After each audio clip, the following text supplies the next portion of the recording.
Hello friends, welcome to my YouTube channel. Today we are going to discuss about general knowledge questions with answer. So let's start the video.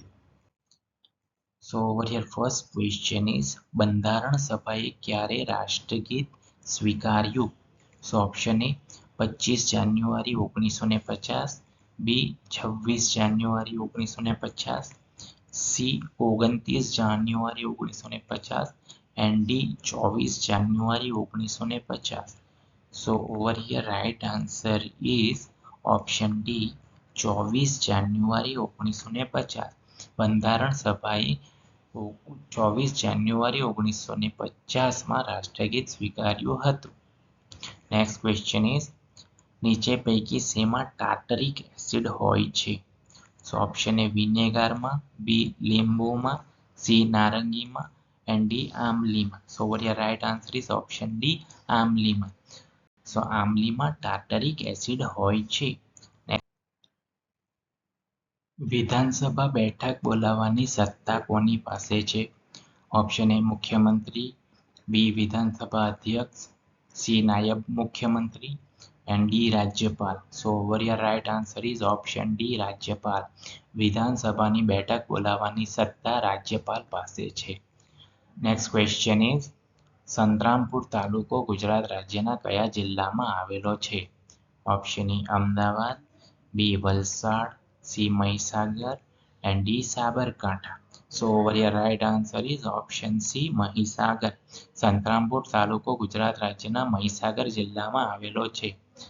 Next question is IP નું પૂરું નામ શું છે?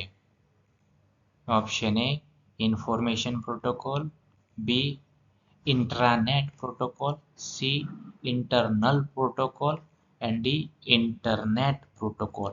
So over here right answer is option D internet protocol. So IP નું પૂરું નામ છે internet protocol. Next question is ખેડાના સત્યાગ્રહ સમયે ગુજરાત સભાના પ્રમુખ કોણ હતા? Option A Vallabhbhai Patel, B Mohanlal Pandya, C Vitthalbhai Patel and D Gandhiji. So over here right answer is option D Gandhiji. ખેડાના Satyagraha સમયે ગુજરાત સભાના પ્રમુખ ગાંધીજી હતા. નેક્સ્ટ ક્વેશ્ચન ઇઝ મધ્યપ્રદેશની હદને ગુજરાત રાજ્યના કયા બંને જિલ્લાની હદ મળે છે? Option A Mahisagar Dahod, B Dahod Chhota Udepur, C Chhota Udepur Narmada and D Panchmahal Dahod. So over here right answer is option B Dahod Chhota Udepur. મધ્યપ્રદેશની હદને ગુજરાત રાજ્યના દાહોદ અને છોટાઉદેપુર બંને જિલ્લાની હદ મળે છે. નેક્સ્ટ ક્વેશ્ચન ઇઝ સામળસાનો વિવાહ કૃતિના કવિ કોણ? Option A Dayaram, B Narsinh Mehta, C Premanand, D Shamal. So over here right answer is option B Narsinh Mehta. સામળસાનો વિવાહ કૃતિના કવિ નરસિંહ મહેતા હતા. બિનજરૂરી મેલને કયા નામે ઓળખવામાં આવે છે? Option A junk mail, B temp mail, C extra mail and D trash mail.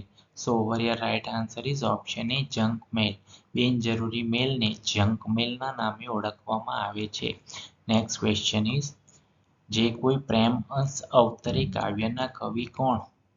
So option A Mira, B Narsinh, C Dayaram and D Shamal. So over here right answer is option C Dayaram.